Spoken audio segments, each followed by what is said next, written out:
ग्वालियर आए केंद्रीय मंत्री ज्योतिरादित्य सिंधिया इन दिनों अपने पुराने राजनीतिक संगठन से छिड़े हुए हैं। इसी को लेकर सिंधिया ने मंगलवार को बयान दिया कि पुलवामा अटैक को लेकर जो कांग्रेस सवाल जवाब कर रहे हैं वे शहीदों का अपमान कर रहे हैं और ऐसे बयानों की निंदा करते हैं। उधर शिवसेना और संस्कृति बचाओ मंच की टुकड़ियां दिन भर राजधानी में वैलेंटाइन डे के मौके पर घूमते नजर आई, लेकिन उन्हें कोई प्रेमी जोड़ा उनके हाथ नहीं चला। नतीजा शाम को दोनों संगठन के कार्यकर्ता खाली हाथ अपने अपने घरों को रवाना हुए। इसके अलावा सीएम ने देवास जिले में कुपोषित बच्चों को प्रोटीन विज्ञान संबंधी नवाचार विकास यात्रा के दौरान किए जाने पर खुशी जताई है। उधर कारगिल विद्रोह के सेना नायकों का राजधानी भोपाल में सामाजिक संगठन ने सम्मान किया। इस मौके पर विधानसभा अध्यक्ष गिरीश गौतम भी मौजूद रहे।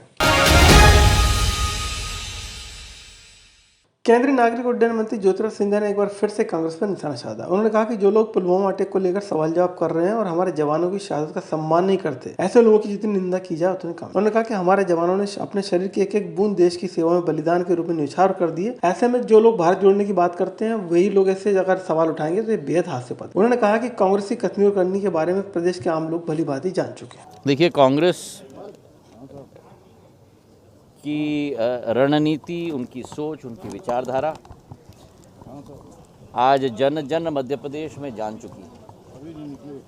और मैं तो यही कहूँगा कि जिस राजनीतिक दल ने मेरे मध्य प्रदेश की जनता के साथ छलावा किया है, उस राजनीतिक दल को जनता, मुझे लगता है कि कभी माफ़ नहीं करेगी। शिवसेना द्वारा आज वैलेंटाइन डे के मौके पर विरोध प्रदर्शन किया गया। कार्यकर्ताओं की 10 टुकड़ियां बनाई गई जो अलग अलग पार्क सहित अन्य स्थानों पर मौजूद रहे, लेकिन उनके हाथ कोई प्रेम जोड़ा हाथ नहीं लगा। इस दौरान जिलाध्यक्ष कुलदीप तिवारी ने कहा कि हमारे जवान पुलवामा में शहीद हुए थे। आज के दिन युवाओं को शहीद और श्रद्धांजलि चाहनी चाहिए और यही समाज के सच्चे प्यार का संदेश रहेगा। उन्होंने सरकार से मांग की कि हुक्का पब लॉन्च को बंद कर देना चाहिए, क्योंकि देश के युवा नशे की लत फंसकर अपना भविष्य बर्बाद कर रहे हैं। संस्कृति फंसकर हुक्का लॉन्च जाते, पब जाते हैं, वो अपने मेन उद्देश्य से भटक जाते हैं। उनके माता पिता किस मेहनत से पैसा कमा के उनको भेजते हैं। शिवसेना इसका कड़ा विरोध करती है।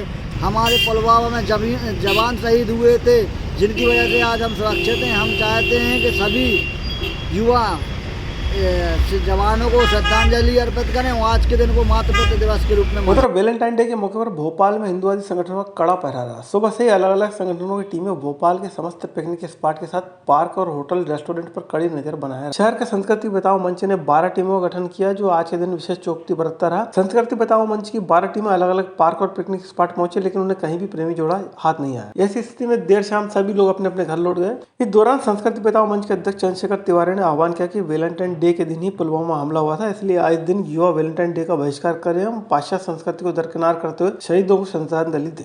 आज संस्कृति बचाओ मंच के जो 12 दस्ते गठित किए गए थे वैलेंटाइन डे पर, जगह जगह उन्होंने भ्रमण किया। पूरे भोपाल में हम लोगों ने निगाह रखी और वहाँ पर देखा कि कहीं भी किसी प्रकार से प्रेमी युगल हम लोगों को नहीं मिले। मुझे लगता है कि संस्कृति बचाओ मंच ने जो आह्वान किया था कि पुलवामा हमले के शहीदों को युवा जो है पाश्चात्य संस्कृति का बहिष्कार करके सच्ची श्रद्धांजलि अर्पित करें, तो हमारे वीर जवान आज ही के दिन शहीद हुए थे, उनको सच्ची श्रद्धांजलि युवाओं ने अर्पित करी है। संस्कृति बचाओ मंच इसका आभार व्यक्त करता है और सभी होटल मालिकों से पुनः चेतावनी देता है कि कहीं भी किसी प्रकार से आज अश्लीलता ना हो, कोई पार्टी न रखी जाए, और नहीं तो संस्कृति बचाओ मंच की निगाह रात तक बनी रहेगी और अगर कहीं अश्लीलता फैलाई जाएगी तो उसे बर्दाश्त नहीं किया जाएगा।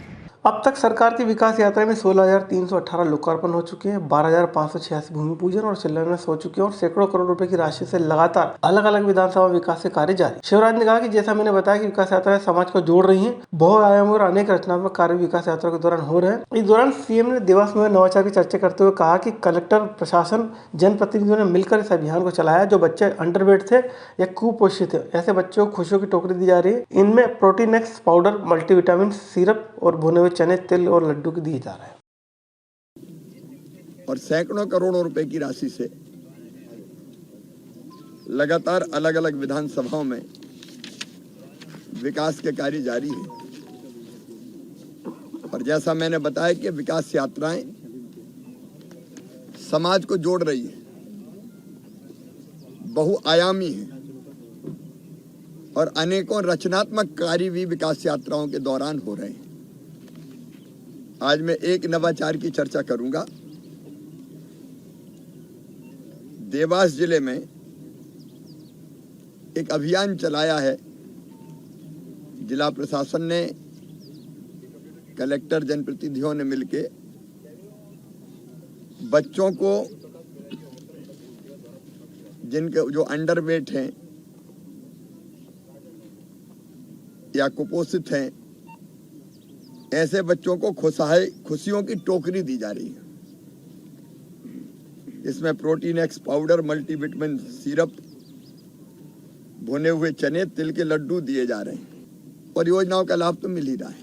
ग्लोबल रिसर्च वेलफेयर सोसाइटी या मोजस समिति के तत्वाधान में कारगिल युद्ध में सेवा देने वाले 52 सैनिक और उनके आश्रितों को सम्मान रात दिन के एटीटी सभागार में किया गया। कार्यक्रम में विधानसभा अध्यक्ष Girish Gautam, human rights commission के चेयरमैन डॉक्टर चंद्र बहादुर सिंह दांगी, मधुसूदन देश पांडे, कार्तिक पटसारिया सहित वरिष्ठ समाज एवं पत्रकारगण उपस्थित। संस्था के नीति शरण ने बताया कि संस्था ने यह आयोजन कारगिल युद्ध में अपनी सेवा देने वाले वीर जवान एवं उनके परिजनों के लिए किया है, जिसमें कारगिल युद्ध में सेवा देने वाले शहीद जवानों के परिजन एवं वीर जवानों को सम्मान किया गया। साथ ही बताया गया कि देश हित के लिए सेवा देने वाले वीर जवान हमारे देश का गौरव है। वहीं विधानसभा अध्यक्ष गिरीश गौतम ने कहा संस्था का यह आयोजन अभूतपूर्व है।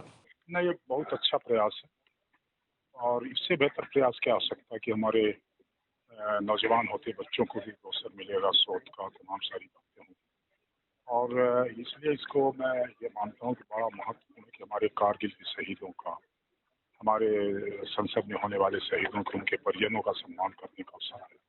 इससे बेहतर कुछ हो नहीं सकता।